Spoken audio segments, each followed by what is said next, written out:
자, 선생님들 그 특수학교 초등 교육과정 A형 보도록 하겠습니다. 자, A형 문제는 난이도가 굉장히 좀 있었던 부분이었던 것 같아요. 저도 유아 특수 A랑 초등 특수 A를 풀 때 굉장히 생각을 많이 하면서 풀었거든요. 아마 선생님들은 그 긴장된 시간 속에서 생각을 많이 해야 된다라는 부담감으로 인해서 오히려 알고 있는 것도 틀리는 이런 실수가 많이 발생하지 않았을까 하는 게 바로 A형이에요. 1번 문제부터가 실수가 많이 나오는 문제였어요.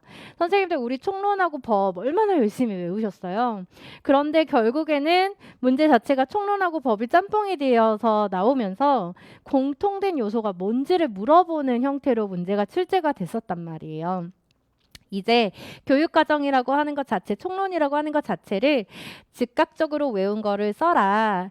A는 B이다. 이렇게 답을 도출하는 직접적인 문제보다는 이런 형태의 적용 문제가 나올 가능성이 매우 높고요. 기출 경향성을 보시면 아시겠지만 점차적으로 사고력을 물어보는 문제들이 나오기 때문에 이런 올해 중등은 1시간 30분의 시험을 보시지만 1시간 30분의 시험을 보시고 문제를 빨리 해결하실 수도 있지만 1시간 30분 그 90분을 최대한 많이 활용을 하셔야 돼요. 그렇다고 너무 선생님들이 사고력에만 꽂혀서 이걸 이렇게 꼬아서 냈을 거야 라고 선생님들의 주관적인 판단이 개입이 들어가서는 절대적으로 안 돼요. 문제에서 요구하는 것을 객관적으로 바라보면서 꼬아놓은 문제를 해결할 수 있어야 돼요. 굉장히 어려운 능력이죠. 객관적으로 바라보면서 꼬았는지 안 꼬았는지도 판단을 해야 되고 해석하고 문제를 써야 되는 이런 문제들. 제가 뭐 다 전체적인 거를 다 확인한 거는 아니지만 보통 평가원에서 난이도를 결정을 해 놓으면 그 수준에 따라서 수능이든 임용고시든 검정고시든 이렇게 좀 난이도가 비슷하게끔 그 해에 출제가 되거든요. 그러니까 유특, 초특이 이렇게 난이도를 설정을 해놨다면 이 정도의 난이도를 설정을 해놨다면 중등 특수도 비슷한 난이도로 문제가 출제가 될 거예요.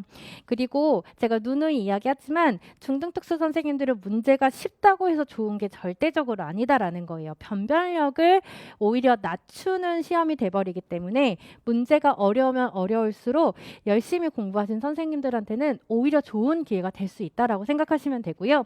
초등특수 문제를 풀어보시면 아시겠지만 틀리라고 낸 문제는 과감히 틀려주셔야 돼요. 이것까지 다 맞추려고 하시면은 선생님들이 너무 힘겨운 싸움이 되기 때문에 내가 아는 거를 정확하게 맞출 수 있도록 노력을 하시는 것이 남은 기간 선생님들이 준비하시는 방법입니다. 1번 문제부터 볼게요. 1번 문제는 창체와 법과 총론에 관련된 내용이 세 개의 영역이 통틀어서 나온 문제라고 보시면 되는데 다음은 김 교사가 작성한 교육실습생 연구 결과 보고서의 일부이다. 물음에 답해라. 연수 주제를 보겠습니다. 연수 주제가 2015 개정 특수교육 교육과정의 이해와 적용이에요. 2022 교육과정이 지금 계속적으로 업로드되고 있어요. 관심 있으신 선생님들은 NCIC 사이트에 들어가시면 22 교육과정의 공청회 자료라든지 이런 것들이 계속 업로드가 되고 있거든요. 자, 그렇다는 것은 교육과정이 변경이 될 거니까 올해 교육과정에 해당하는 문제 어렵게 내겠다. 교육과정에 대한 내용이 출제가 되겠다. 이렇게 우리가 동향을 좀 살펴볼 수가 있어요. 자, 교육 대상은 교육 실습생 5명이고요. 지리한 내용들이 들어가네요. 1학년 학생들이 학교에 적응할 수 있도록 입학 직후인 3에서 4개월, 2개월 동안, 3, 4월, 2개월 동안 굉장히 중요한 포인트예요. 창의적 체험활동 시간을 적응활동 중심으로 운영할 수 있는지 궁금합니다. 자, 중등특수 선생님들에게는 해당되는 내용은 아니지만 학교에 적응을 잘 할 수 있도록 1학년 학생들에게 적응활동 중심으로 수업을 운영할 거래요. 여기에서 이야기하는 것은 입학 초기 적응활동, 입학 초기에 관련된 적응활동에 대한 내용들이 들어가 있게 됩니다. 자, 그리고 3에서 2개월 동안 창체 시술을 활용할 거래요. 2개월 동안 사용한다라고 들어가 있기 때문에 창체 시술을 우리가 4가지로 방법을 인출해 보면 4가지 인출 방법 선생님들 4가지 창체 시술 4가지 뭐뭐 있어요?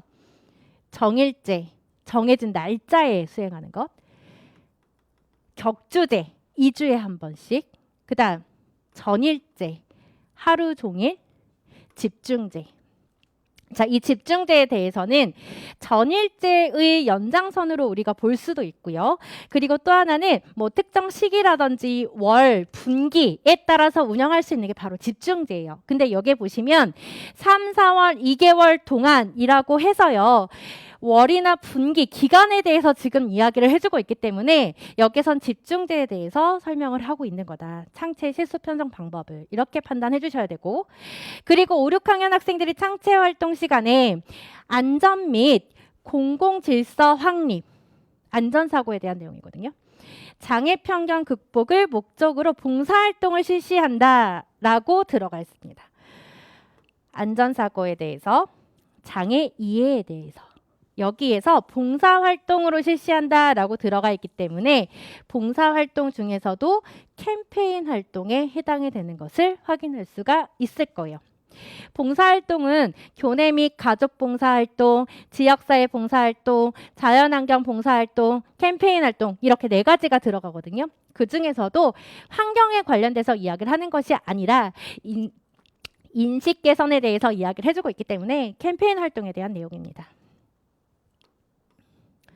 교실에서 성공적인 행동과 학습을 촉진하기 위해 행동 기능을 분석하여 개별적인 지원을 하거나 의사소통을 지원하는 것 외에 학생들의 수업 참여도를 높이기 위한 필요 지원 방안에는 무엇이 있는지 궁금합니다. 학생들의 수업 참여도를 높이기 위한 필요 지원 방안, 총론에서 3가지 이야기해주고 있죠. 자, 3가지 뭐뭐 있습니까, 선생님들? 긍정적 행동 지원. 또 뭐 있어요? 보조공학, 기기 및 의사소통 지원 방안, 이렇게 3가지가 들어가죠. 장애인 등에 대한 특수교육법에 제시된 특수교육 관련 서비스는 학생에게 필요한 영역을 중심으로 개별화 교육계획에 따라 지원할 수 있는 것으로 알고 있습니다. 특수교육 관련 서비스, 가족 지원, 치료 지원, 그 다음에 설비 제공 등등등 개별화 교육계획에 따라 지원할 수 있대요. 그쵸? 관련 서비스, 개별화 교육계획에는 선생님들 2가지가 포함되어야 되죠. 무슨 내용이 포함되어야 돼요? 교육과 관련 서비스에 대한 내용이 포함되어야 된단 말이에요. 자, 그래서 관련 서비스는 개별화 교육계획에 따라 지원할 수 있다. 우리 반 민수에게 제공되는 특수교육 관련 서비스 지원이 무엇인지 궁금하다라고 이야기했습니다. 자, 그 다음 개별화 교육계획의 구성 요소를 한번 인출해 볼게요. 자, 개별화 교육계획에 들어가는 구성 요소, 제일 첫 번째 들어가야 될 게 뭐가 있어요? 교육 지원이 필요한 영역의 현재 학습 수행 수준, 그 다음 교육 목표, 교육 내용, 교육 방법, 그 다음에 평가 계획 및 관련 서비스의 제공, 특수교육 관련 서비스의 제공, 이런 내용들이 들어가야 되겠죠. 제공할 특수교육 관련 서비스. 자, 그 다음에 Q4번에서 5학년 경수 부모님이 통합교육을 희망하여 경수가 일반학교 특수학급으로 전학한대요. 여기에서도 단서가 일반학교 특수학급이다라는 것이 들어가 줘야 되겠죠. 자, 소문항 1번부터 한번 보도록 하겠습니다. 2015 개정 특수교육 교육과정 중 기본교육과정에 근거하여 기억에 해당하는 창의적 체험활동의 실수 편성 방법이 무엇인지 쓰고 창체에서 니은에 해당하는 활동을 쓰시오. 자, 우리 아까 찾아줬죠? 집중제, 그 다음 또 캠페인 활동 찾아줬습니다. 2번째 문제 볼게요. 디귿과 리을의 내용 중 공통되는 지원. 여기서부터 문제 잘 읽으셔야 돼요.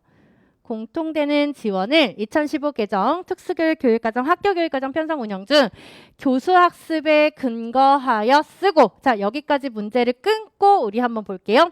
디귿과 리을이죠. 학생들의 수업 참여도를 높이기 위해서 3가지 우리 인출해 봤어요. 그 다음에 또 하나는 리을. 리을에서는 특수교육 관련 서비스란 말이에요. 자, 특수교육 관련 서비스 한번 인출해 볼게요. 아까 인출하다가 중간에 우리 빠뜨린 것도 같이 포함해서 이야기하자면 제일 처음에 뭐 있어요? 가족 지원에 대해서 이야기해주고 있죠. 자, 2번째 뭐 나와줘야 돼요? 그렇죠. 치료 지원. 3번째 뭐 나와줘야 될까요? 보조, 인력. 그 다음 뭐 나와야 돼요? 설비, 제공. 또 뭐 나와야 돼요? 통합, 지원, 대책. 또 기숙사 설치 및 운영. 그 다음 생활지도원에 대한 것도 나와줘야 되죠? 그 다음에 각종 정보까지. 자, 그럼 여기에서 공통적으로 들어가 있는 것은 이 보조공학에 관련된 것과 설비 제공에 관련된 것. 이 두 가지가 공통적인 요소로 들어가는 거죠. 그러니까 동그라미 1번에서 제시하고 있는 공통된 지원을 써야 되는데 둘 중에 뭘 써야 되냐라고 했을 때 답이 교수학습에 근거해서 쓰래요. 그러니까 답이 뭐밖에 안 돼요? 보조, 공학, 기기 밖에 답이 안 되는 거예요. 만약에 개별화 교육 계획의 특수교육 관련 서비스에 근거해서 써라. 그러면 설비 제공이 답이 되겠죠? 근데 여기서 문제에서는 교육과정 총론에 근거해서 써라라고 이야기했기 때문에 보조공학 기기만 정답이 되는 거예요. 그 다음 학생의 진전도 확인의 출발점. 교육 목표 설정의 근거가 되는 미음의 구성 요소를 특수교육법 시행 규칙에 근거해서 쓰래요. 자, 진전도 확인의 출발점, 목표 설정. 자, 여기까지만 보면요. 진전도 확인의 출발점만 나왔다 그러면 교육 목표가 답이 될 가능성이 높단 말이에요. 그래서 뒤에 단서를 더 줬죠. 교육 목표의 설정이라고 하는 것으로 뒤에 단서를 더 줬기 때문에 여기에 들어갈 말은 뭐예요? 특별한 교육 지원이 필요한 영역에 현재 학습 수행 수준 이렇게 정확하게 들어가야 되겠죠. 개별화 교육계획에서 우리가 모든 영역에 대해서 들어가는 게 아니잖아요. 그렇기 때문에 여기선 특별한 영역, 필요한 교육 지원이 필요한 영역에 현재 학습 수행 수준이다라는 말이 반드시 들어가야 됩니다. 교육 지원이 필요한 영역에 현재 학습 수행 수준. 자, 그다음 3번. 비읍의 경우 교육과정 편제와 시간 배당은 어떤 교육과정을 따르는지 2015 특수교육 교육과정 초중등 교육과정 편성운영 기준 중 기본사항에 근거해서 써라. 이번 총론은 굉장히 친절했네요. 어디에 근거해서 써라. 이렇게 나와줬기 때문에 굉장히 친절했어요. 그런데 교육과정 편제와 시간 배당이래요. 자, 비읍 아까 어떤 경우였죠? 5학년 경수 부모님이 통합교육을 희망해서 무슨 학급이에요? 일반 학교 특수학급으로 전학 가기를 희망했다. 자, 해당 학년의 편제는 자, 여기에서 편제와 시간 배당은 어디에 근거한다라고 써야 돼요? 해당 학년군의 교육과정을 따른다라고 쓰셔야 되겠죠. 자, 그리고 만약에 뭐 교과의 내용을 대신하여 이런 문제도 나올 수도 있을 거예요. 그래서 중등 선생님들은 이 문제 가지고 다 제가 지금 얘기한 내용들 다 인출을 해보셔야 돼요. 여기는 다 중요한 내용들. 그리고 중등이라 하더라도 쉽지만 개별화 교육계획 제22조 있죠? 통으로 다 암기하시고 들어가세요. 자, 그러면 해설서 17페이지 보겠습니다.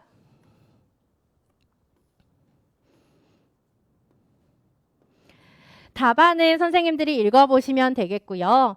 밑에 해설을 보시면 창의적 체험활동 실습 편성과 방법의 특징이라고 하는 것으로서 편성 방법을 보시면 정해진 그 요일과 동일한 시간에 편성한다. 정일제 이런 키워드들을 체크해 주세요. 왜냐하면 중등에서도 이 창체 실습 편성 방법에 대한 내용이 문제에 출제가 됐었거든요. 격주제 한 학기 또는 1년 동안 격주로 편성한다. 전일제, 키워드, 하루 동안 교과 활동이 없다라고 하는 것도 중요한 포인트라고 제가 교육과정 시간에 분명히 말씀드렸어요. 그리고 창체 활동 실수로만 편성이 되어져 있다. 자, 집중제 볼게요. 전일제의 연장선이다. 2일 이상을 자, 여기서도 뭐가 나와야 된다? 교과 활동이 없다라고 하는 게 단서라고 이야기했습니다. 집중제의 또 하나의 유형이 있죠. 특정 월, 분기, 기간 등에 집중적으로 시간을 편성하되 해당 기간 동안 교과 창체 활동을 함께 편성이 가능하다라고 들어가 있죠.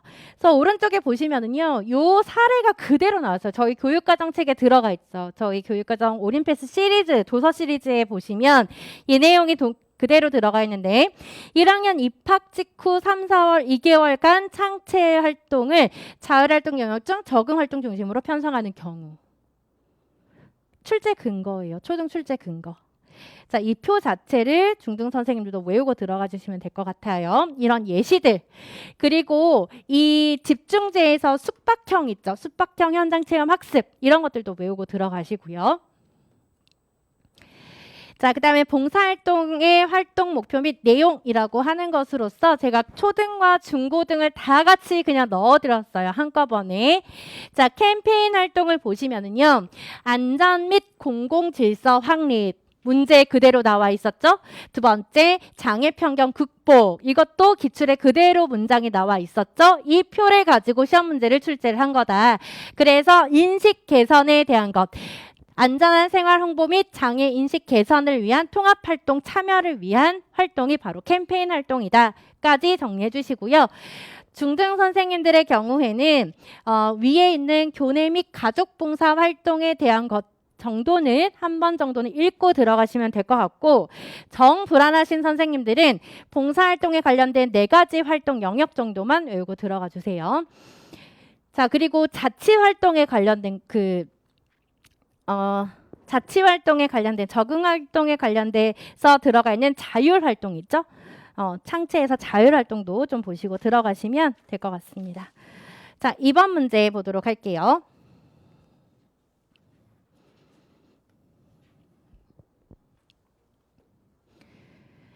가는 특수학교 독서교육 교사학습 공동체 협의회에 참여한 교사들의 대화 내용의 일부이고, 나는 지수 행동 관찰 기록이다. 물음에 답하시오. 이 문제는요, 행동 수정에 관련된 내용들로 문항이 구성이 되어져 있다라고 보시면 되겠고요.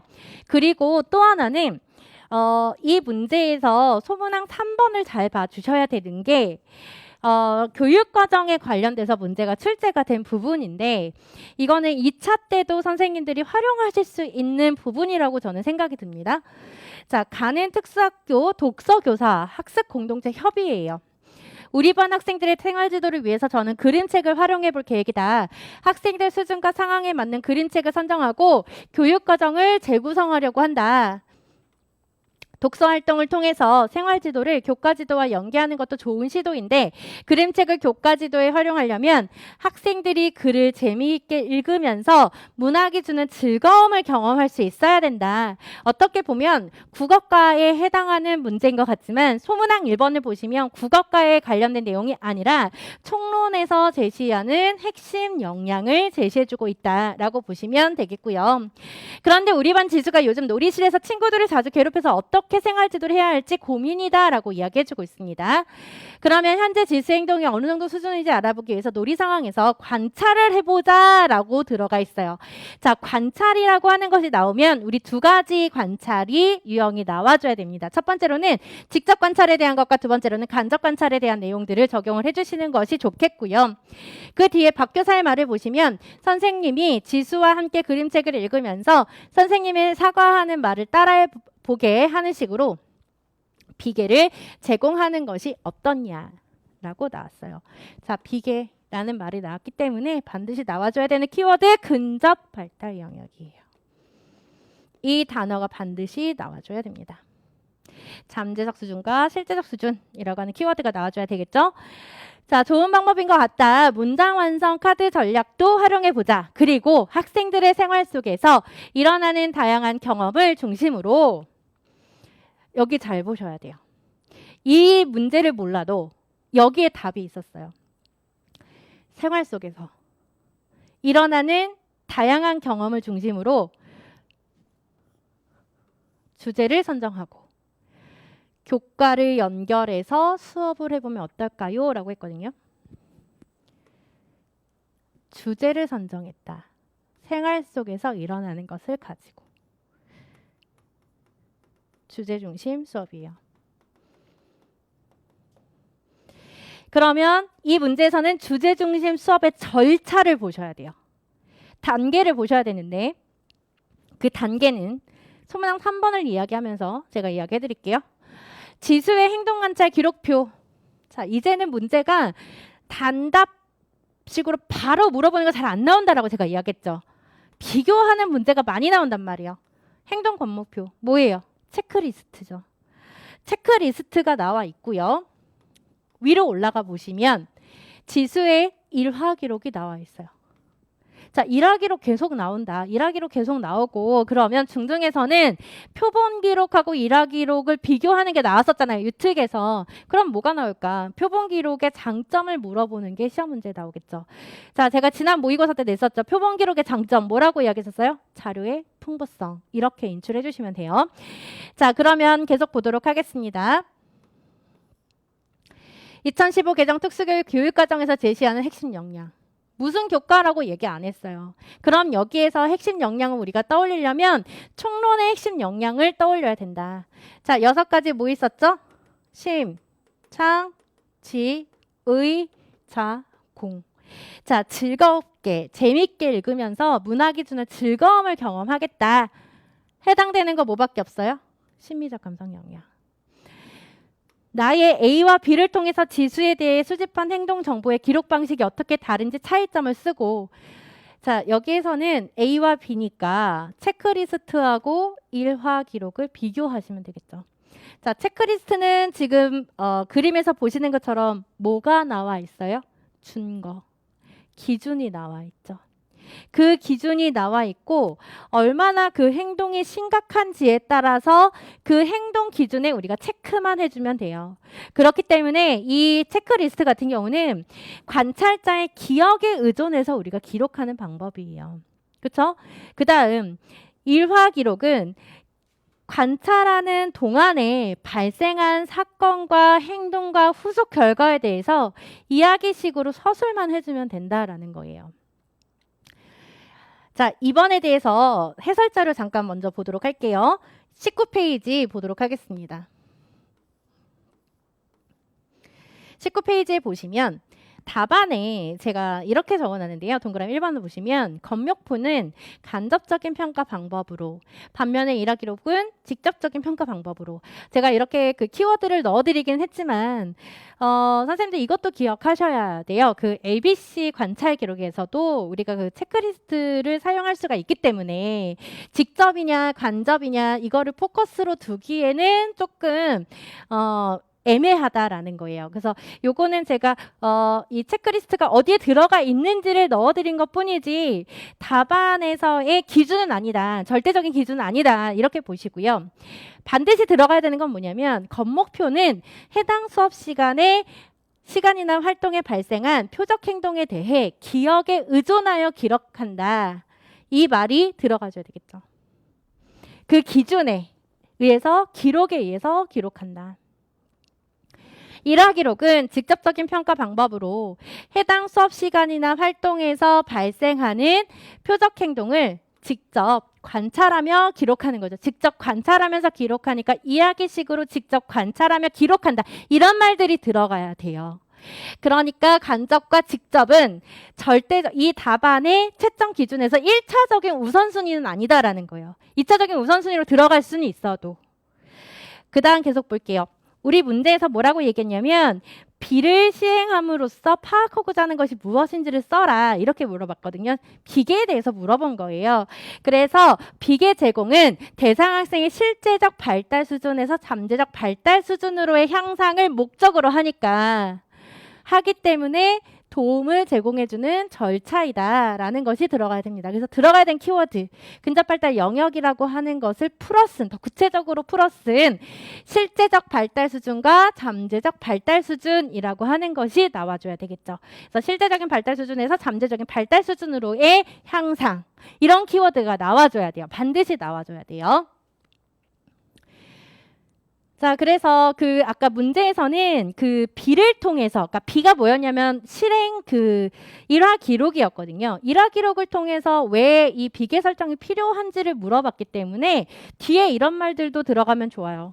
일화 기록을 통해서 실제적 발달 수준을 확인하여 대상 학생에게 필요한 수준, 적절한 방법을 선택 제공할 수 있기 때문에. 왜냐하면 B를 실행함으로써 라고 이야기했으니까 주어를 일화 기록을 통해 이렇게 시작해도 된다는 거예요. 답이 2개예요. 제가 제공한 답이 2개예요. 첫 번째로 써도 되고 두 번째로 써도 되고. 자, 그 다음 소문항 3번을 한번 볼게요.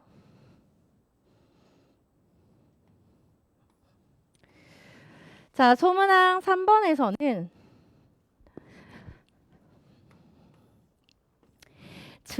제재를 모르지만 이것은 선생님들이 수능형으로서 문제를 풀어줬어야 됐어요. 이걸 해석해서. 보세요.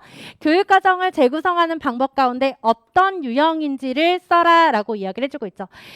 교육과정을 재구성하는 방법은 굉장히 다양해요. 교과 내에서 교육과정을 재구성하는 방법도 있고요.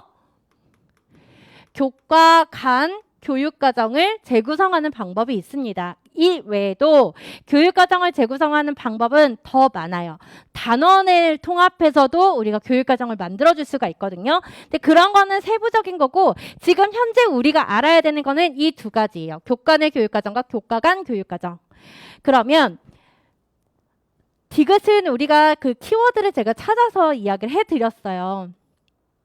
생활 속에서 경험을 중심으로 주제를 선정한다라고 이야기를 해드렸잖아요. 그래서 주제 중심 수업이라고 하는 거를 우리가 찾아낼 수가 있는데 이 주제 중심 수업은 어디에 해당되느냐? 교과 간에 해당이 되는 거예요. 교과 간 교육과정 재구성에 해당이 되는 거예요. 자, 그 다음에 교과를 연결해서 수업해보자라고 이야기했단 말이야. 교과를 연결. 그러니까 얘는 뭐 얘기하는 거냐면 교과 간 교육과정의 재구성을 풀어서 설명을 해놓고 있었던 거예요. 그래서 이 동그라미 2번을 보시면요.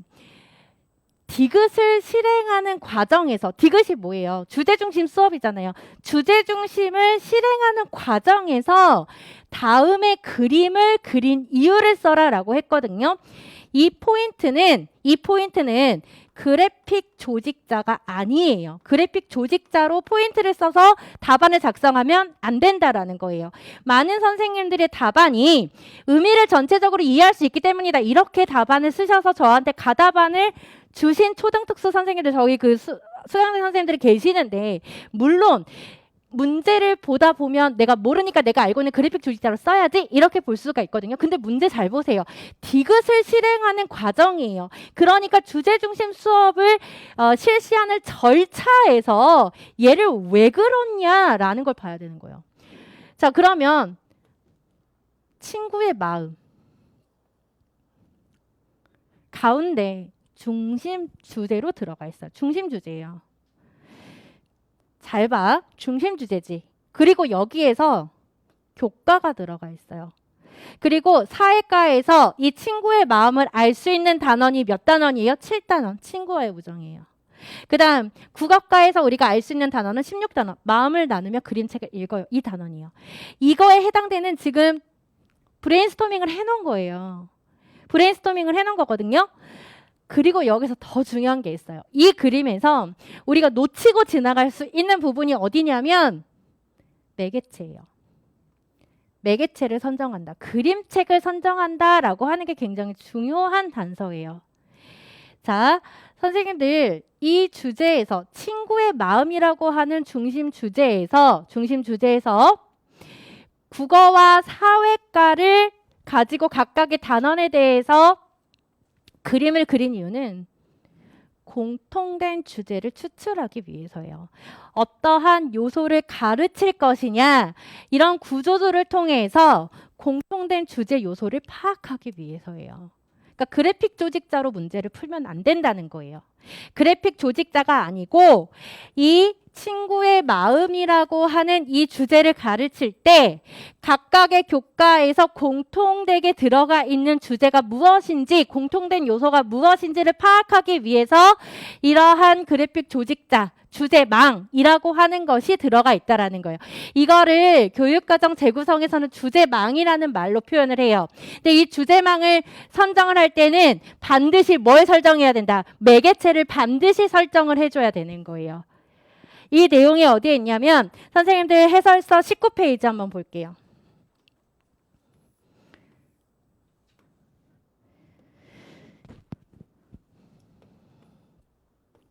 자, 교육과정을 재구성하는 단계가 들어가 있습니다. 첫 번째, 주제 선정을 위한 교과 마인드맵을 작성을 합니다.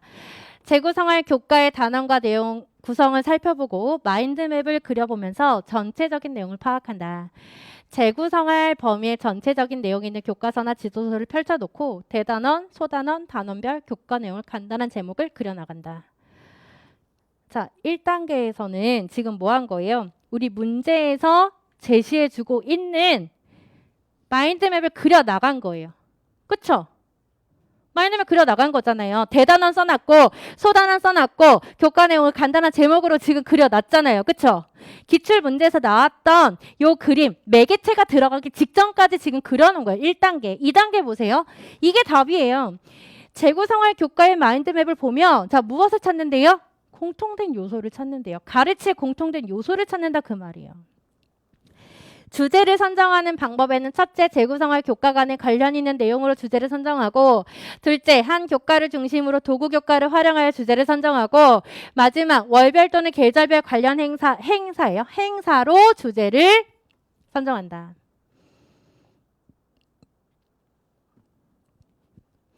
공통된 요소 찾기. 이게 중요한 포인트예요. 자, 그 다음 볼게요. 3단계. 주제별 관련 단원 추출 및 주제별 교과 구성표를 작성을 할 거예요. 자, 선정된 주제에 맞춰 교과별로 관련 단원을 추출한다. 이때 도구 교과는 여러 주제에 걸쳐서 활용될 수도 있고 일부 시간만 활용될 수도 있고 관련 있는 단어를 모두 적어두고 수업 계획시 조정을 뺄 수도 있다. 요거는 그냥 간단하게 읽고 넘어가시면 돼요. 자, 4단계 이제 재구성 주제망을 작성을 하는 거예요. 자, 이건 뭐냐면 재구성 주제망을 작성한다라고 하는 거는 사실 마인드맵을 이 말로 바꾸어서 이야기를 하는 건데 우리 위에서는 하나의 주제에 대해서 어떤 단원들이 필요한지를 다 주제망으로 지금 만들어 놨잖아요. 그리고 나서 재구성한 주제망을 작성한다라는 것은 여기서는 그냥 친구의 아까 친구의 뭐였었죠? 친구의 마음이었었죠. 친구의 마음에 해당하는 어떤 내용을 가르칠 것인지 아까는 국어교과에서 가르칠 거냐 국어교과의 내용을 쓸 거냐 사회교과 내용을 쓸 거냐 선정을 했지만 이미 우린 다 선정을 해서 가르칠 내용들을 지금 마인드맵화 해놓는 거예요. 그러니까 여기는 국어과 사회과 내용이 들어가 있지가 않고 다 통합된 내용으로 들어가 있겠죠. 재구성 주제망을 작성을 하는 거니까. 자, 여기 보세요. 두 번째 줄. 특수교육 대상 학생에게는 이를 실생활과 연결시킬 수 있는 매개체를 선정하여 작성할 것을 권장한다. 이렇게 들어가 있어요. 그러니까 이 그래픽 조직도 있죠. 이 조직도. 우리 아까 문제에서 나왔던 이 그래픽 조직도라고 하는 것을 보면 이 교과별로 추출한 단원과 교과 내용을 서로 연결되는 주제망을 작성하는 요 단계까지 그림이 그려진 거예요. 그 단계까지 그림이 그려진 거고 문제에서는 이 교육과정을 재구성하는 단계를 실행할 때 왜 이런 주제망이 왜 필요하냐라고 하는 거를 물어본 거니까 공통된 요소를 추출하기 위해서 또는 교과 내용을 서로 연결짓는 주제망을 확인하기 위해서 어떤 내용들이 연결되어져 있는지 확인하기 위해서다. 이렇게 답을 쓸 수 있다라는 거예요. 근데 사실 더 정확한 말은 뭐냐면 더 정확한 답의 1순위 답으로 들어갈 수 있는 거는 첫 번째 제가 말씀드렸던 공통된 요소를 찾기 위해서 이게 첫 번째 우선순위 답이다라는 거예요. 자, 이걸 가지고 답안을 작성을 해주시고요. 나머지 수업 계획안을 작성하고 실행하도록 하는 단계를 통해서 피드백 단계까지 들어가게 된다. 자, 이 내용은 교육과정 재구성이라고 하는 특수교육 교육과정의 재구성이라고 하는 강론서에 있어요. 그 강론서에 지도 단원을 중심으로 한 교과 마인드맵은 다음과 같다라고 해서 그대로 들어가 있습니다. 주제는 다르지만 이 안에 들어가 있는 그림의 주제망은 동일하죠. 안에 모두 들어가 있어요. 매개체. 이 매개체는 왜 쓴다고 했죠? 특수교육 대상 학생들의 무엇을 위해? 일상생활에서 일반화할 수 있도록 하기 위해서. 일상생활에서 사용할 수 있도록 하기 위해서 이 매개체가 들어가 있다라고 했어요. 이 매개체. 근데 이 책에서 제가 그 내용을 가지고 오진 않았지만 이 책에서는 이 매개체라고 하는 걸 굉장히 중요하게 이야기를 해요. 왜냐하면 특수교육 대상 학생들을 위해서 뭘 할 거니까 실생활과 연결시킬 거니까.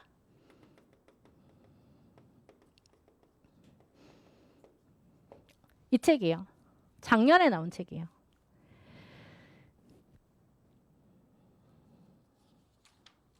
재밌죠, 선생님들? 기출 해석하는 거 재밌지 않아요? 분석하는 거? 그러니까 저는 모르는 거를 해석했을 때 아, 이거구나라고 하는 거를 깨달았을 때 그때 너무 재밌는 것 같아요. 근데 선생님들도 아마 그러실 거라 생각이 들어요. 그래야지만 27일 날 네, 잘 푸실 수 있을 거예요. 아무튼 저는 이거 기출 해석하면서 정말 너무 재밌었습니다. 올해 기출 해석하면서 너무 재밌었어요. 자, 그 다음에 문제 계속 보도록 할게요. 3번 문제 한번 보죠. 이 문제는 의사소통 문제였는데 어렵지 않아요. 이것도 오히려 올해 의통이 유특도 그렇고 초특도 그렇고 굉장히 쉽게 나오지 않았나 싶을 정도로 논란이 되지는 않아요. 이 문제 같은 경우는. 자, 은지와 상호에 대한 거거든요. 자, 언어적 특성을 보니까 구어 산출은 하지만 주로 몸짓 언어로 의사소통을 한대요. 언어적인 것도 할 수 있고 몸짓 언어니까 비구어로도 얘는 의사소통이 가능하구나. 지원 내용은 언어 습득 발달 단계에 따라서 1어문과 2어문 순으로 지도를 한대요. 한 단어, 두 단어로 우리가 지도를 한다. 상호, 구어 산출하지만 언어적으로 의사소통 가능하네. 몇 개의 낱말만으로 의사소통을 한대요. 그렇지만 자바라, 스스로 봐라 하는 것에는 어려움이 있다.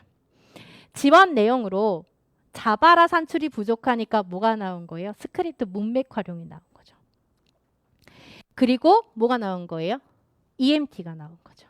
자연적 중재에 해당하는 전략들이 나온 거예요. 이런 연결성도 보셔야 돼요. 특성과 지원 내용의 연결성. 은지를 위한 언어지도 1어문, 친숙한 사물이나 대상의 이름을 이용하여 한 단어로 산출을 한다. 자기 집 강아지만 강아지라고 하고 다른 강아지는 강아지라고 하지 않는데요. 자, 우리가 일반화로 이야기를 하자면 자기가 알고 있는 것만 강아지인 거예요. 우리 집에 있는 강아지만 강아지, 나머지는 강아지 아니야. 자, 무슨 일반화가 나타났어요? 무슨 축소? 과잉 축소가 일어나게 된 거죠. 자, 상어를 위한 신발 신기 스크립 문맥 활용. 이것도 기출 변형이잖아요, 선생님들. 요 표 그대로 문제 한번 나왔었잖아요, 최근에. 신발장 문 열기예요. 언어 사용의 기능은 목표 언어로 발화를 해야 되는 게 상호가 근데 지금 아까 어떤 상태였냐면 몇 개의 낱말만으로 의사소통하고 자바라가 부족한 상태였거든요. 자바라 스스로 발화가 안 됐었단 말이에요. 그러면 그 발화를 유도할 거예요. 왜? 아까 우리 스크립트 문맥 활용하고 EMT 쓰겠다라고 이야기했잖아요. 그러니까 그거와 관련된 거야. 그러면 신발장 문을 열 거거든요. 그러면 유도하는 상황 만들어줘야 되겠죠. 어떤 상황 만들어주고 싶으세요? 얘를 쓰려면 뒤에 목표 언어까지 봐야 되겠네. 언어 사용 기능이 요구하기예요. 요구하는 의사소통이 나올 수 있도록, 얘가 발화할 수 있도록 우리가 만들어줘야 되고, 그 다음에 여기에 들어갈 말이 나오려면 얘가 의미관계가 대상행위가 나와줘야 된다. 신발장 열어주세요. 이거 열어. 이런 형태로 행위, 대상과 행위라고 하는 것을 가지고 가능한 목표 발화까지 나와줬단 말이에요. 그러면 유도 상황, 어떤 상황으로 만들어주실 거예요? 이 말이 나오게끔 하려면 신발장 열어주세요. 이거 열어. 이 말이 나오게끔 하려면 선생님들은 어떤 유도 상황 만드실 거예요? 어떤 유도 상황 만드실 거예요? 잠궈버리면 되죠. 극단적으로 생각하면 신발장을 잠근다. 또는 신발장이 잘 열리지 않도록 한다. 그게 그 말이긴 한데 결국에는 잠근다, 잘 열리지 않게 한다. 이런 형태로 유도 상황을 만들어줘야 된다라는 거예요. 자, 바닥에 신발을 내려놔야 되는 행동이에요. 유도 상황은 교사가 신발을 다시 신발장 안이나 위에 놓으려고 한다. 아니나 위에 놓으려고 해요. 언어 사용 기능은 요구하기예요. 요구하기인데 의미관계, 이 학생이 발화해야 되는 것은 이렇게 한 세트로 봐야 되죠. 이렇게 한 세트로 봐야 되는 거예요. 그러면 장소 행위로 나와줘야 돼. 그러면 행위에 해당되는 거 뭐라고 쓰면 될까요? 아니나 신발을 요걸 가지고 또 이렇게 봐야 되잖아. 바닥에 신발을 내려놓는 행동을 해야 되는데 교사가 신발을 다시 신발장 아니라 위에 놓으려고 해요. 그러면 어떻게 써야 될까요? 여기에 놓아줘. 바닥에 내려줘. 이런 형태의 장소와 행위가 나와줘야 된다. 행위, 내려놔, 놓아놔. 장소, 여기, 아니면 바닥. 왜냐면 바닥에 신발을 내려놓을 거니까. 근데 정확하게 쓰려면 바닥, 요게 명칭이 나와 있으니까 바닥이라고 하는 게 들어가는 게 사실 더 정확하겠죠. 자, 그 다음 보겠습니다. 신발 신기. 교사가 신발 위에 발을 올려놓고 신지 않아요. 요구하기 할 거고요. 신발 신어요. 이거 신어. 어디서 많이 보시지 않았어요? 기출답안이었잖아요. 기출답이었잖아요. 기출답이 지금 올해 기출에서 활용이 돼서 사례문으로 들어간 거예요. 이거 기출답 쓰는 거였잖아. 기억 안 나세요? 기출에 나왔었어요. 이거 초등에 나왔었죠. 신발 신어요. 이거 신어. 그러니까 이 문제랑 똑같이 문제가 나온 게 아니고 의미관계를 보완해서 쓰는 걸로 시험 문제 나왔었다고요. 자, 가의 기억에 자바라 표본 수집 후 이거 우리 모의고사 때 정말 수도 없이 풀었거든요. 제가 정말 자바라를 선생님들 못하겠으면 제가 뭐라도 가져가라고 했어요. 의미 관계라도 합의, 유형, 목차라도 가져가라고 제가 얘기했잖아요. 자, 목차라도 가져가라고 이야기했어. 그러면 우리가 언어 하위 영역으로 들어가 보면 의미론과 구문론과 화형론으로 자바라를 나눠볼 수 있다라고 했어요. 의미론에 해당되는 것으로 우리가 구하는 거 뭐라고 이야기했습니까? 어휘 다양도라고 이야기했고요. 구문론과 관련된 거는 평균 발화 길이라고 이야기했단 말이죠. 그 다음 화형론과 관련된 거는 대화의 기능을 봐라. 이렇게 이야기했었어요. 그러면 총 낱말 중에서 여러 다른 낱말이에요. 다른 낱말이라고 했기 때문에 사용 정도를 분석하는 방법, 의미론 쪽으로 가야죠. 그러니까 어휘 다양도가 답이 될 수밖에 없는 거예요. 그 다음 가의 니은 방법 중에서 다음에 해당되는 전략의 명칭을 써라. 혼자 블록 쌓기를 하고 있으면 교사가 상우야 무슨 모양을 쌓은 거야? 좋아하는 버스 모양으로 쌓았네? 하며 대화를 이끌어 간다 라고 했습니다. 혼자 블록 쌓기를 하고 있으면 상우야 무슨 모양을 쌓은 거야? 좋아하는 버스 모양으로 쌓았네? 하며 대화를 이끌었어요. 자, 아동의 행동에 대해서 교사가 발화하면서 아동이 하는 행동을 중심으로 대화를 이끌어가고 있단 말이에요. 아동 행동을 중심으로 대화를 이끌어간다. 아동 주도죠. 색칠하기 책을 쳐다보고 있으면 상우야 선생님이랑 색칠하기 놀이를 해볼까? 무슨 색을 칠해볼까? 하며 놀이를 한대요. 자, 여기에서 쳐다보고 있다라고 하는 거니까 뭘 형성한 거죠? 뭘 형성한 거예요? 쳐다보고 있으면 무엇을 형성했다? 공동 관심을 형성한 거죠. 퍼즐을 하나씩 번갈아 맞추며 상우야 이번에는 너 차례야. 교대로 대화 주고받기. 차례 주고받기. 상호적으로 주고받기. 상호 주고받기 형태가 나온 거죠. 손등을 긁으며 가렵다는 표현을 하면 교사도 자신의 손등을 긁으며 상우야 가려워 라고 말한다. 교사도 자신의 손등을 긁으며 아동의 행동을 교사가 지금 모방하고 있죠. 아동의 행동 모방하기예요. 자, 그러면 문제에서 니은 방법 중에 다음에 해당하는 전략의 명칭이라고 했으니까 EMT죠. 강화된 환경중심 언어중재에 해당하는 것. 반응적 상호작용 전략이죠. 위에 다 들어가 있으니까. 나의 디귿과 같이 탈문맥 과정에 나타나는 정상적인 어휘 발달 과정에서의 오류 형태. 과잉 축소 찾아주셨죠? 다의 리을에 들어갈 목표 언어 유도 상황을 미음, 비읍, 시옷을 고려하여 쓰고 다의 이음과 지읒에 근거하여 치읒에 들어갈 가능한 목표 발화를 쓰시오. 우리 아까 다 해결했습니다. 1번에 들어갈 거 뭐였어요? 교사가 신발장 문이 잠가 놓는다. 문을 잠가 놓는다. 아니면은 바닥에 놓아주세요. 여기에 놓아주세요. 라고 써주시면 되겠죠. 근데 만약에 여기에 선생님들이 구체적으로 쓴다고 바닥에 신발을 놓아줘. 이렇게 쓰면 맞을까 틀릴까? 어디가 틀렸어요? 신발. 얘가 뭐가 되니까? 대상이 되잖아요. 근데 여기에 해당되는 거는 없단 말이죠. 그러니까 바닥에 놓아줘. 이렇게 답안을 작성해야 된다. 할 수 있는 가능성이 매우 높은 문제였습니다. 자, 그 다음에 4번 문제 한번 가볼게요. 가는 학습장애 학생 은수의 특성이고 나는 2015 개정 국어과 교육과정 3, 4학년군 중요한 내용을 적어요 단원을 지도하기 위한 교사학습 과정안의 일부이다. 물음에 답하시오. 은수는 시력은 이상이 없어요. 듣기만 하기에도 어려움이 없습니다. 북에서 비읍에서 기억으로 바꾸어 말하면 자, 의문인식 과제 중으로 과제 유형으로 얘기해 볼까요?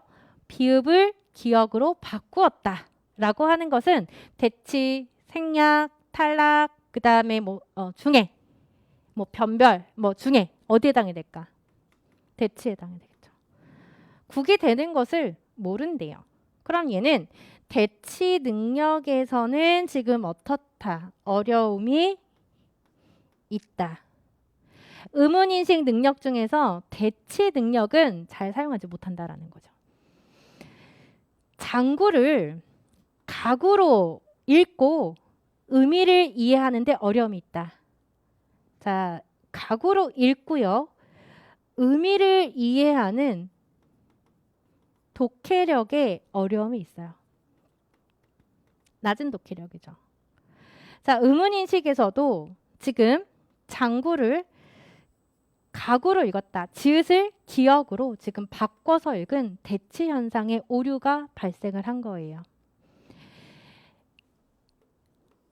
이 학생은 전체적으로 이야기를 하자면 이 특성을 이야기를 하자면 의문인식 안 돼요. 이렇게 결론 내릴 수 있어요. 독해력도 낮은 독해력을 보이고 있다라고 하는 것으로 우리가 확인할 수 있을 겁니다. 자, 교사학습 과정안. 글을 읽기 전에 미리 보고요. 글의 제목을 보고 읽을 글에 대해서 내용을 생각해 본다. 읽기 전에 대해서 지금 이야기를 해주고 있는 거니까 읽기 전에 우리 두 가지 활동이 있었죠. 뭐뭐 있었어요? 브레인스토밍하고 그렇죠. 예측하기. 근데 여기에서는 읽을 글에 대한 내용을 생각해보자 라고 했기 때문에 예측하기가 해당이 된다라고 볼 수가 있겠네요. 자, 글을 읽고 중심 내용을 파악한다. 악기는 타악기, 현악기, 관악기로 나눌 수 있어요. 타악기는 두드리거나 때려서 소리를 내는 악기로, 타악기에는 장구나 큰 북이 있으며 현악기에는 줄을 사용하는 악기로 현악기에는 가야금이나 바이올린 등이 있어요. 그리고 관악기는 입으로 불어서 소리를 내는 악기로 관악기에는 단수나 트럼펫이 있습니다. 제가 이 세 가지를 체크한 이유가 있어요. 이따 문제를 통해서 좀 볼게요. 글의 구조에 대해서 알아보자. 그래픽 조직자를 제시했습니다. 자, 이 세 가지가 위계적인가요? 같은 수준이죠. 타악기, 현악기, 관악기가 같은 수준이에요. 그러니까 얘는 나열형에 해당되는 것을 확인할 수 있을 거예요. 같은 수준이니까. 읽기 이해 질문 만들 때 우리 이거 기출 제가 19년도 중등 기출이니까 초등 선생님 이거 한번 풀어보세요 라고 해서 제가 초등 모의고사 때 제가 한번 냈었거든요. 근데 문제가 그대로 나왔죠. 제재가 그대로 선택돼서 나왔어요. 그 옆에 있는 게 나온 게 아니고 중등 때도 문자적 이해 질문 만들어라 이렇게 나왔는데 초등에 똑같이 나왔어요. 문자적 이해 질문은 뭐였죠? 그 글 자체에서 그대로 찾을 수 있도록 만드는 질문이잖아요. 그대로 찾을 수 있도록 질문하는 거잖아요. 가를 고려해서 은수에게 해당하는 읽기 학습장애 하위 유형을 쓰고 자 함정에 빠지지 마세요. 읽기 학습장애 하위 유형이에요. 문제에서는 은수가 보이는 어려움이 뭐냐 이걸 물어본 게 아니라고요. 뭘 물어봤어요? 학습장애 하위 유형을 물어봤단 말이에요. 학습장애, 읽기 학습장애 하위 유형 세 가지 뭐뭐 있다라고 했습니까? 제가 세 가지 뭐뭐 있다라고 했어요? 단어인지 유창성, 이해력, 읽기 이해. 이렇게 세 가지라고 제가 이야기했었죠. 그래서 단어 인지를 보시면은요. 단어 인지를 보시면 이 안에 무엇이 다 포함되어져 있다? 의문 인식에 다 포함되어져 있어요. 그리고 학습장의 총론책을 보시면 아시겠지만 학습장의 총론도 학습장의 유형 설명할 때 의문 인식부터 얘기 안 해요. 단어 인지부터 이야기한다고요. 단어 인지부터. 자, 그리고 단어 인지부터 이야기하는 책이 또 한 권이 있어요. 누구? 김동일 교수님 책. 김동일 교수님 책에는 읽기 학습장의 하위 유형을 이렇게 세 가지로 나누어서 이야기한다. 이렇게 보셔야 된다. 그래서 은수에게 해당하는 은수가 어려움을 보이는 다른 거예요. 그러니까 문제를 해서, 그러니까 진짜로 국어 능력을 보는 거였었어요. 이것은. 그래서 순간 까딱하다가는 은수가 어려움을 보이는 유형이 뭐냐? 그래서 선생님들이 의문 인식 이렇게 쓰실 가능성이 매우 높아요. 그런데 그것은 읽기 학습장의 하위 유형으로 보지 않는다. 뭐부터 학습장의 유형으로 본다? 단어 인지부터 본다. 이해되셨죠? 그러니까 답이 뭐가 될까요? 단어 인지 학습 장애 아니면 단어 인지 장애 이렇게 쓰셔야 되겠죠. 자, 나의 기억 읽기 전략의 명칭을 쓰시오 라고 이야기했습니다. 우리 아까 찾아줬어요. 예측하기. 자, 나의 니은에 해당하는 것 한 가지를 다음에서 찾아 기호를 쓰고 그 이유를 쓰시오 라고 들어가 있습니다. 자, 니은에 해당하는 것 은수에게 컴퓨터를 활용한 대체 출력 보조공학 지원하기 였어요. 이 학생 같은 경우는 아까 특성에 보니까 그 시력은 이상이 없었고 듣고 말하기에도 어려움이 없었다라고 이야기를 했거든요. 근데 컴퓨터를 활용한 대체 출력을 해주고 싶다. 그러면 위에서 한번 볼까요? 대체 키보드. 출력이에요? 입력이에요? 입력에 해당되는 거죠. B. 스크린 리더는 출력에 해당되는 거죠. 누능시 시스템은 이것도 입력에 해당되는 거잖아요. 자, 화면 확대 프로그램. 화면을 확대해주는 프로그램이죠. 화면을 확대할 수 있는 기능을 제시해 준 거. 그러니까 얘는 출력에 해당되지는 않아요. 그렇죠? 그 다음 자동 책장 넘긴 장치. 이것도 출력에는 해당되지는 않아요. 왜냐하면 문제에서는 대체 출력 보조공학이라고 이야기했기 때문에. 자, 그러면 D하고 B를 우리는 비교를 해야 되겠네. 출력기기가 얘가 출력기기에 해당되는지 아닌지를 확인해야 되겠네요. 전자, 철자, 점검기예요. 선생님들 우리 한글 프로그램 보시면 한글 프로그램 타자 치고 나서 그 교정해야 되는 단어가 있는지 없는지 쫙 검사해주는 그 과정이 있어요. 써보신 분들은 아시겠지만 그걸 이야기하는 거예요. 철자 점검. 오타가 있는지 없는지를 점검하는 기기예요. 그럼 얘는 출력기기는 아니죠. 확인하는 거니까. 그래서 B로 선생님들이 답을 찾아줄 수 있다. 스크린 리더. 자, 스크린 리더로 선생님들이 써주시고 그 이유를 써라 라고 이야기했거든요. 자, 그래서 스크린 리더를 활용하면 화면상에 텍스트라고 하는 게 키워드로 나와줘야 되겠죠. 화면상의 텍스트를 자, 무엇으로 대체 출력할 수 있어요? 음성으로 대체 출력할 수 있기 때문에. 자, 여기에서 선생님들이 학생의 특성과 연결해서 답을 쓰신 분들이 꽤 많아요. 문제에서는 학생의 특성에 근거해서 그 이유를 써라라는 말이 없어요. 그냥 스크린 리더를 해당하는 거 하나를 아니죠. 대체 출력기기에 해당되는 거 하나를 찾아 쓰고 그 이유를 써라 이렇게 물어봤단 말이에요. 그러니까 스크린 리더의 정의를 쓰시면 되는 거예요. 무슨 말인지 이해되세요? 네. 자, 3번. 이 문제 열린 답안 문제이긴 하지만 함정이 있어요. 어디에 함정이 있냐? A에 제시된 타악기에 대한 내용에 근거하여예요. 그래서 질문을 쓰실 때에는 타악기만 나와줘야 됩니다. 그 이후에 단어가 나오면 틀려요. 타악기에 관련된 걸로만 쓰셔야 돼요. 그래서 어떻게 쓰시면 될까요? 타악기는 어떤 방법으로 소리를 내느냐? 그 다음 타악기의 종류에는 무엇이 있나요? 금방 찾을 수 있죠. 뭐 있었어요? 우리 아까 타악기의 종류에는 장구나 큰부. 바로 즉각적으로 나올 수 있는 거잖아요. 타악기에 대해서만 쓰셔야 된다. 타악기에 대해서만. 자, 그 다음 B에 해당하는 설명글의 구조. 우리 아까 나열형으로 찾아주셨죠? 자, 해설서 21페이지 가볼게요.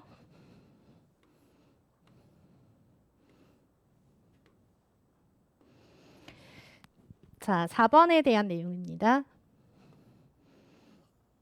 학습장애 유형이에요. 김동희 교수님 책에 이렇게 그대로 들어가 있는데 첫 번째 줄 한번 볼게요. 읽기 문제에는 생략, 문장을 읽을 때 단어나 단어 일부분을 빠뜨린다. 첨가, 제시된 문장에 없는 단어나 문장을 추가한다. 대치, 시험 문제 나왔죠. 대치, 주어진 단어를 다른 말로 바꾼다. 시험 문제 그대로 나왔죠. 도치, 문자나 단어의 좌우를 바꾸어 읽는다. 어떻게 보면 이 도치가 난독증과 관련되어져 있는 능력이에요. 난독증 학생들하고. 그 다음 자, 이 네 가지 등과 같은 외형적인 특징이다라고 이야기를 해요. 자, 외형적인 특징과 낮은 독해력. 이 두 가지가 어디에 해당이 된다라고 이야기를 해요? 읽기 문제에 해당이 된다라고 이야기합니다. 자, 문장 이렇게 구성할게요. 읽기 문제에는 첫 번째 외형적인 특징과 두 번째 낮은 독해력에 해당이 된다. 그러면 외형적인 특징에는 네 가지 뭐가 들어간다고요? 생략, 첨가, 대치, 도치가 들어간다. 외형적인 특징에 생략, 첨가, 도치, 대치. 읽기 문제는 이렇게 두 가지다라는 거예요. 자, 그 다음 계속 볼게요. 세 번째 줄. 글자와 소리의 대응관계 학습이 느리고 결과적으로 개별 단어 읽기와 문장 읽기에 어려움을 보인다. 비슷한 단어를 서로 혼동하고 그러나를 그런데 소풍을 소품, 단어를 읽는 속도와 정확성이 또래에 비해서도 현저히 낮다. 여기서도 유창성에 대해서 이야기를 해주고 있는 거예요. 그러면 읽기 학습장애 유형을 세 가지를 다 이야기해주고 있죠. 단어 인지 관련돼서, 그 다음에 낮은 독해력에 대해서, 세 번째 유창성에 대해서. 모의고사 때 저희 이 그림 보셨을 겁니다. 읽기 장애는 단어인지 읽기 유창성 장애, 읽기 이해 장애로 들어가 있게 되고요. 수학 장애는 연산 장애, 문제 해결 수학 장애, 연산 장애니까 사칙 연산, 문제 해결 수학 장애니까 사칙 연산뿐만이 아니라 여기엔 문장제 해결 능력까지 모두 들어가는 거고요. 쓰기 장애는 철자 쓰기 장애와 장문 쓰기 장애다. 그래서 글씨 쓰기라고 하는 선수 기술은 역시 장애 영역으로 포함되지 않는다라는 거예요. 읽기 선수 기술도 장애 영역으로 포함되어져 있지 않죠. 이러한 읽기 능력이 나타나기 위해서 반드시 포함되어야 되는 선수 기술이라는 것뿐이다라는 거예요. 그 다음 구어 장애는 듣기 장애와 말하기 장애, 추론 장애로 나눠지겠다. 이 정도만 선생님들이 정리해 주시면 될 것 같습니다. 자, 그 다음 이 문제에서는요. 4번 문제에서 1번 문제가 굉장히 논란이 계속적으로 되고 있는데 단어 인지가 정답입니다. 단어 인지 장애가 정답이에요. 5번 문제 가겠습니다. 5번 문제는 행동 수정의 문제와 자폐성 장애의 문제로 해결을 해주시면 되는데요. 이 문제도 논란이 되고 있는 것이 소문항 2번이에요. 왜냐하면 소문항 1번은 우리 초과적 문제이기 때문에 제가 넘어갈 거고요. 소문항 2번부터 볼 건데, 자, 2번 문제 논란이 되는 게 뭐냐? 얘 DSM으로 쓸 거냐? 아니면 일반적인 특성으로 쓸 거냐? 예요. 근데 일반적인 특성이라고 하는 것 자체도 근거는 어디다? DSM-5예요. 그렇기 때문에 DSM-5로 쓰셔도 저는 정답이 될 것 같다라고 생각이 들지만 문제 자체에서는 일반적인 특성 두 가지를 쓰라고 했기 때문에 일반적인 특성으로 선생님들이 작성을 해주시는 것이 더 좋지 않을까라는 생각이 듭니다. 하지만 DSM으로 쓰셔도 무난하다. 보겠습니다. 5번 문제.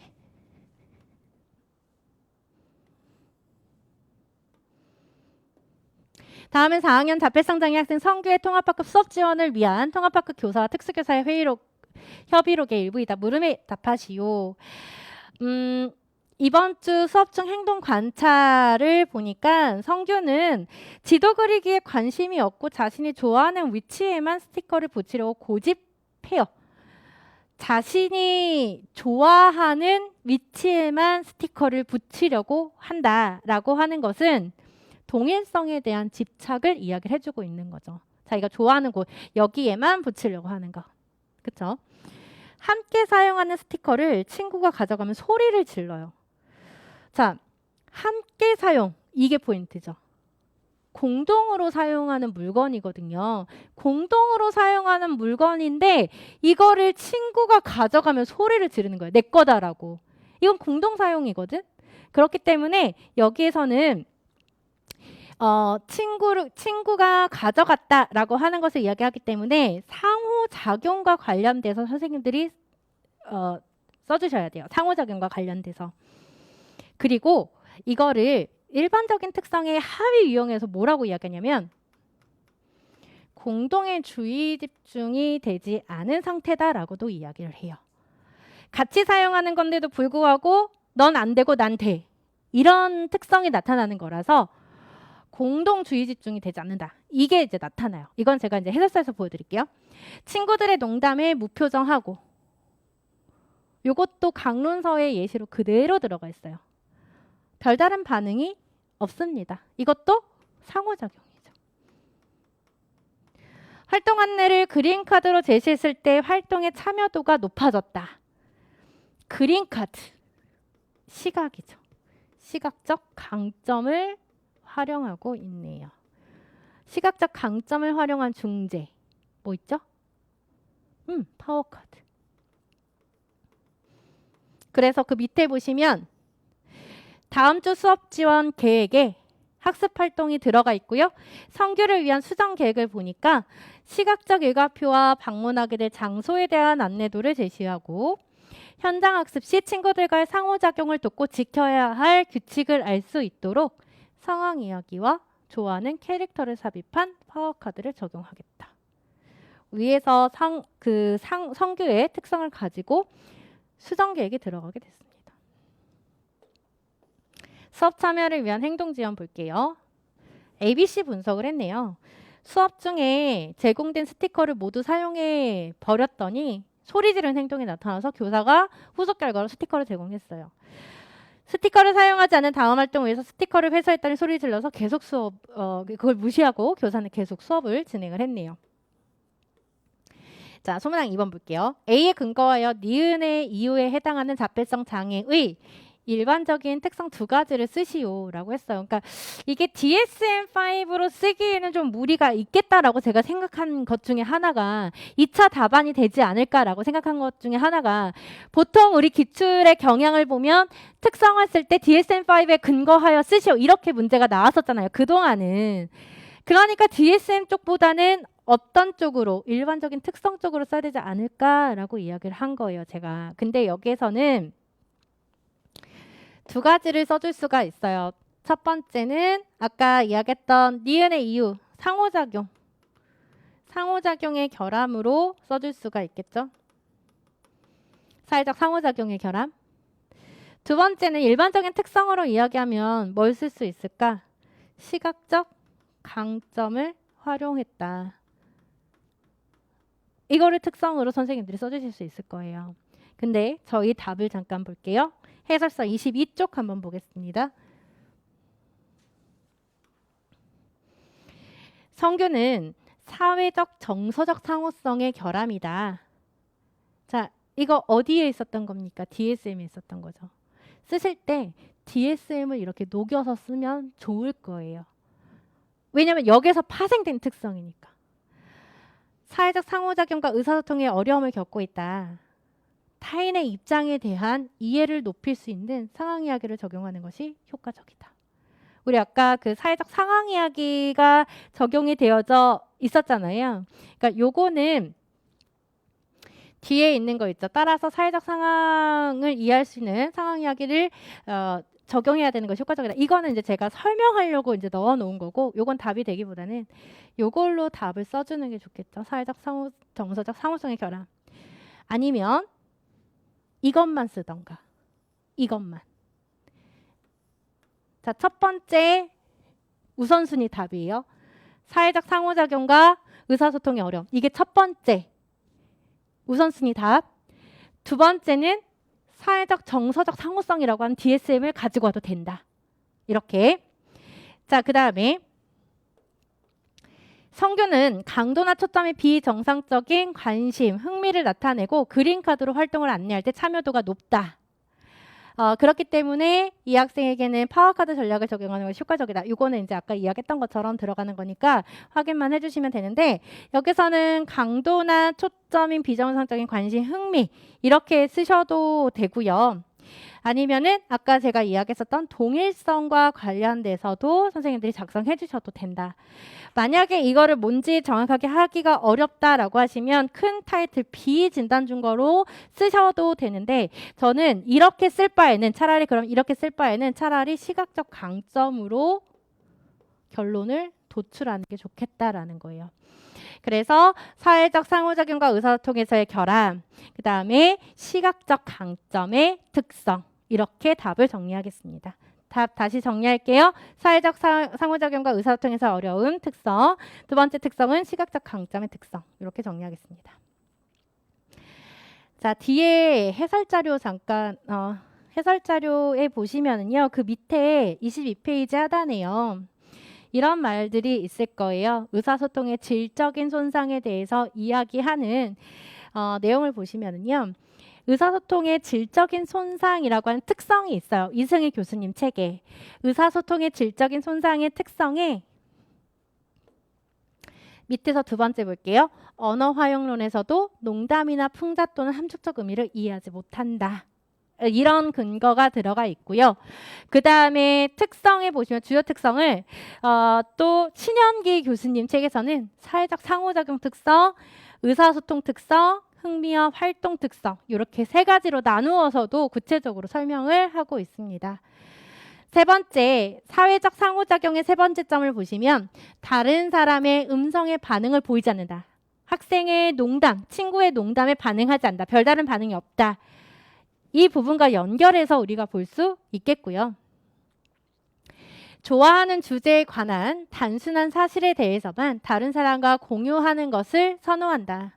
내가 좋아하는 것만 공유를 하지 다른 사람들과 그 외에 내가 좋아하지 않는 것에 대해서는 공유하려고 하지 않는다. 자, 그리고 공동의 주의 집중과 사회적 참조의 결합을 보인다. 공동의 주의 집중. 아까 제가 이야기했죠. 같이 사용하는 물건이에요. 그러니까 같이 활동에 참여해서 같이 주의 집중해서 활동을 해야 되는데 그렇지 못하고 있더라라는 거죠. 자, 그 다음에 의사소통 볼게요. 구어 발달의 전무 및 지체. 그러니까 구어 발달이 거의 없다라는 거예요. 그 다음에 반영어, 대명사, 반전 이런 거는 한번 읽어보시면 되고, 그 다음에 흥미와 활동이라고 하는 특성으로 보시면 세 번째 점에 선호하는 활동에 대한 몰두, 동일성에 대한 고집, 자기 자극이나 상동행동 같은 반복적인 신체 움직임, 감각적에 대한 비정상적인 반응, 이런 특성들이 있습니다. 그래서 이런 특성들을 기반으로 기출문제가 만들어졌다라고 보시면 되겠습니다. 자, 소문항 3번 한번 보도록 할게요.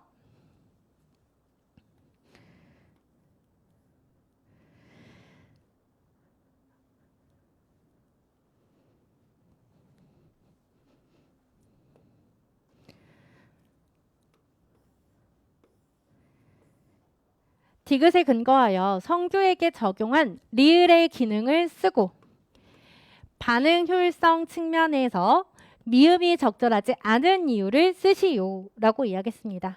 자, 디귿에 근거하여 리을을 쓰래요. ABC 분석에 근거해서. 그러면 ABC 분석에서는 우리가 행동의 기능을 추출할 수가 있겠네요. 행동의 기능이 뭐예요? 스티커를 모두 사용해버리니까 소리를 질러서 스티커를 줬어요. 다음 활동에는 스티커가 필요 없어서 회수를 했더니 소리를 질러요. 자, 얘는 뭘 얻기 위한 거죠? 자, 행동의 기능이라고 한다면 회피와 획득으로 볼 수가 있는데 뭘 얻기 위해서다? 그치, 스티커라고 하는 유형물. 유형물이나 활동, 그쵸? 정확히 얘기하면 유형물이죠. 유형물을 얻기 위해서 지금 문제 행동한 거예요. 그러면 성규에게 적용한 리을의 기능. 자, 리을은 선생님들 어디 있습니까? 대체행동 중재라고 들어가 있어요. 대체행동. 자, 리을의 기능은 원하는 물건, 원하는 유형물을 얻는 것이다. 획득적으로 선생님들이 써주시면 되겠죠. 자, 반응의 효율성을 고려하여. 자, 효율성이기 때문에 일단 쉽고 빠르게라고 하는 것이 나와줘야 되겠고, 미음이 적절하지 않은 이유를 쓰시오라고 했거든요. 미음으로 한번 볼게요. 대체행동 교수 초기에는 변동간격 강화를 사용한다. 자, 우리 초기. 아까 유통 문제에서도 우리 확인했듯이 교수 초기에는 간격 강화, 변동, 평균 시간과 관련된 강화, 간헐 강화 계획보다는 초기에는 연속 강화를 사용하는 것이 효과적이다라고 이야기를 했었단 말이에요. 근데 효율성 측면에서는 미음이 적절하지 않다라고 이야기를 했어요. 그 이유를 쓰래요. 반응 효율성 측면에서. 반드시 나와줘야 되는 키워드는요. 두 가지예요. 일관성이라고 하는 키워드와 그 다음에 즉각성이라고 하는 키워드가 나와줘야 됩니다. 둘 중에 하나만 나오면 틀리다라고 체크해 주시면 되겠고요. 일관성과 즉각성. 그래서 답안을 보시면은요.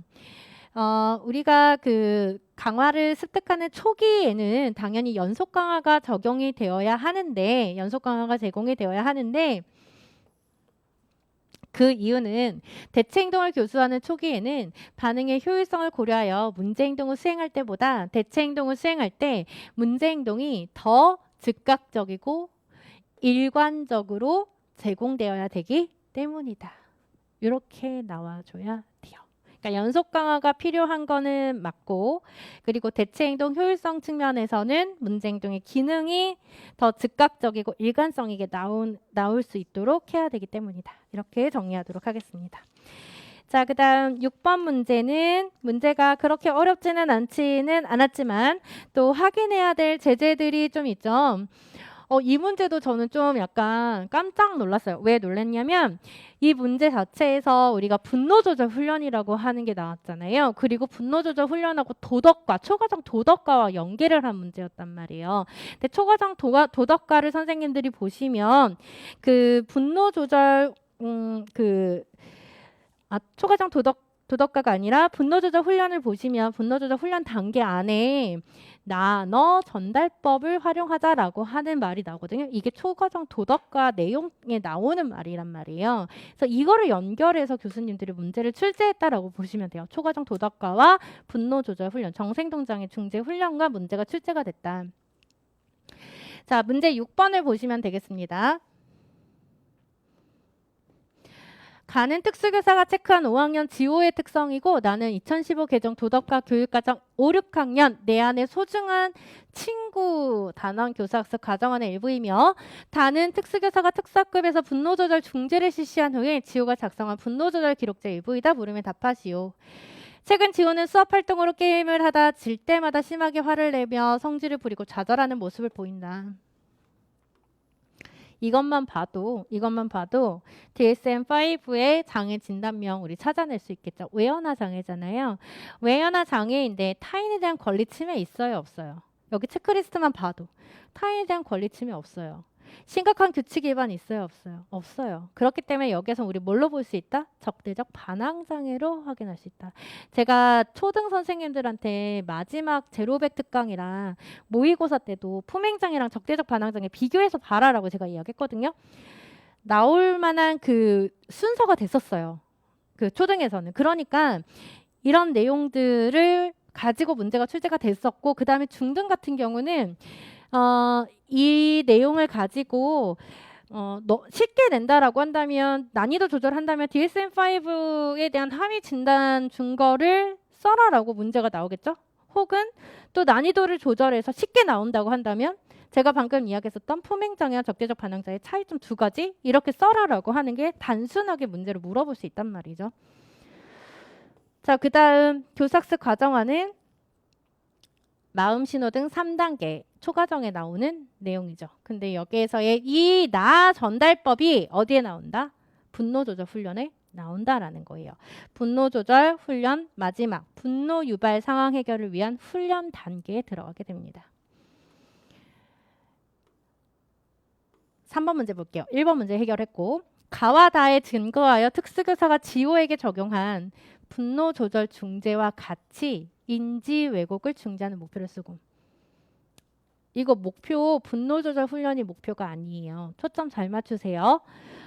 분노 조절 훈련 중재와 같이 인지 왜곡을 중재하는 목표예요. 문제에서 요구한 거는 뭘 물어본 거예요?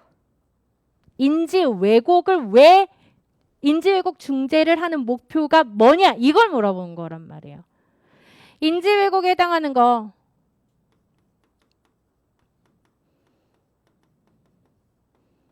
ABCD 모델 나와야 되겠죠.